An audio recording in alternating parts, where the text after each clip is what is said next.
Now, I want to talk a little bit more about some of the trials you experienced during your evangelism. I remember one time when Sonica was very ill, and you were doing an evangelistic series. Tell us about that. At one stage, I was doing evangelism, and Sonica became very ill and had to have an operation.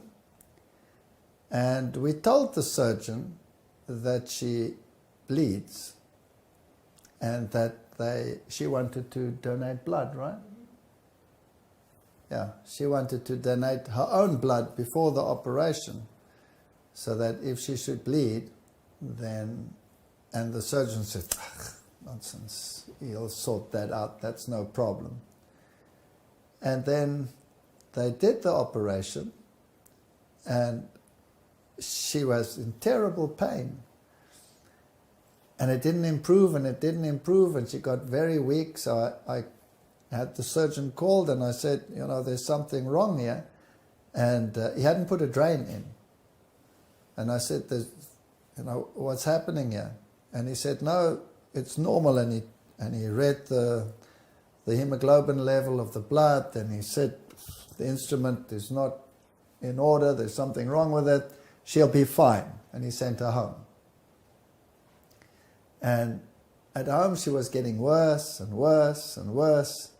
And finally she could only whisper. So I was rather desperate, so I called our house doctor.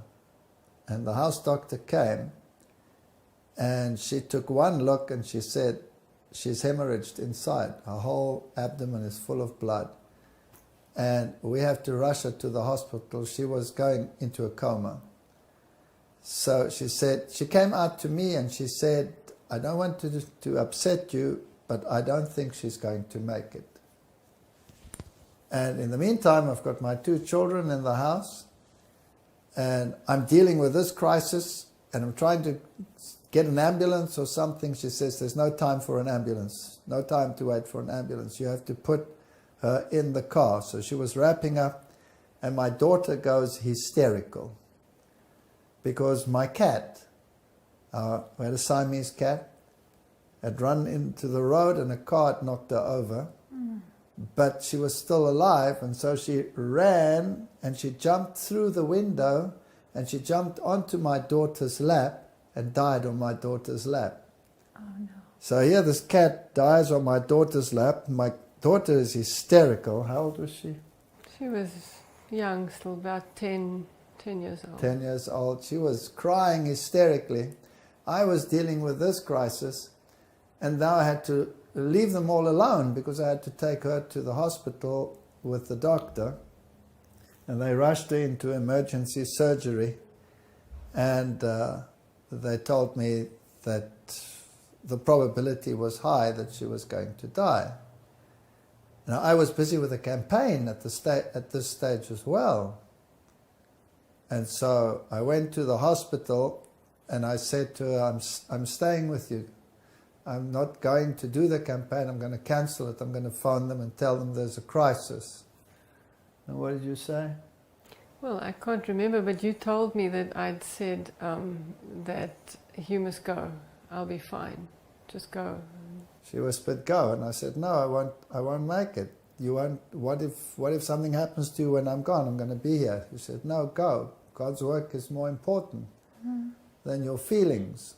And so I went. I can't remember whether it was that one or the next one, but I was ill, I was sick. And I did the campaign. It was in Cape Town, so it was about a 40-kilometer drive there in a suburb, and I did the campaign, and quite a prominent evangelist came into the church as a consequence of those meetings. And I remember I was sick as a dog on that stage while I was lecturing. And I did the whole lecture, ran off the stage after the lecture, and was terribly sick. Drove home, had to stop the vehicle every few kilometers, get out, and I was lying next to the road, terribly sick. And then I get back into the car and drive home, not knowing. I'm stressing because is she going to be alive when I get home or not? And eventually she slowly started recovering. But she was so weak that they said to her she had to lie in bed. Was it 6 weeks? It was about 6 weeks before I could actually get up and Yes. move. So now she's at home, and in the day I have to go to work. I'm at university. In the evenings I've got lectures, campaigns. So I take the kids to school. Early in the morning I come back and I have to help her to go to the bathroom because she can't go there by herself. She's lying in this bed. She's very weak. And I have to make her some food.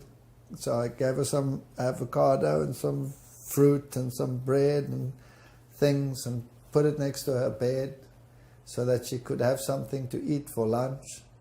And then I'd have to go to work and leave her alone. And there's no one to take care of her. There's nobody who helps. We didn't know the people so well, etc. And now you can tell the rest of the story. Well, I was feeling a little bit depressed. I think I was weak.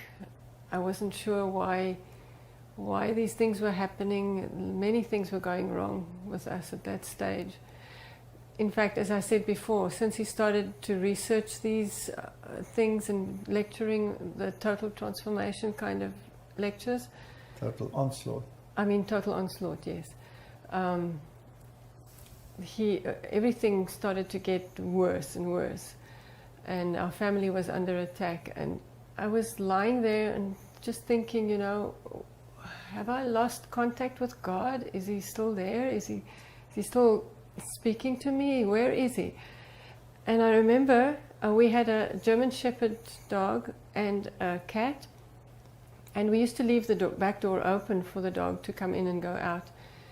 And the door was open, and the dog was sleeping in the passage, and the cat was sleeping somewhere in the lounge. And normally, you know, they wouldn't let any other animal come into the house. And I heard these little footsteps coming up the passage towards the bedroom. And the next minute there was this little squirrel it jumped right up onto the bed. And I was still thinking, how on earth did it get past the dog and past the cat?